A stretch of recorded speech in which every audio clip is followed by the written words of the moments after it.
Monta kertaa tuo joen yli on ajettu?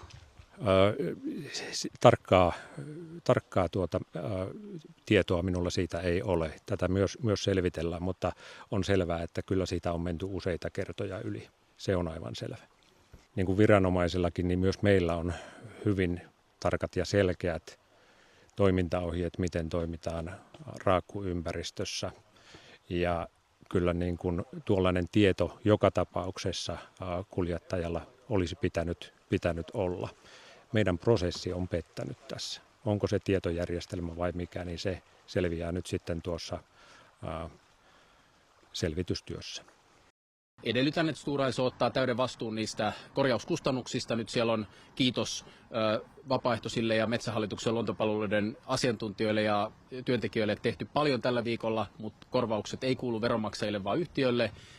Toiseksi ehdotan, että Stora Enso kompensoi sen osan vahingosta, jota ei voi paikan päällä enää korjata, niin sillä, että osallistuu raakun suojelutyöhön Metsähallituksen kanssa muilla alueilla, ja tätä nyt valmistellaan, ja kiitän yhtiötä siitä, että he tämän otti myönteisesti vastaan.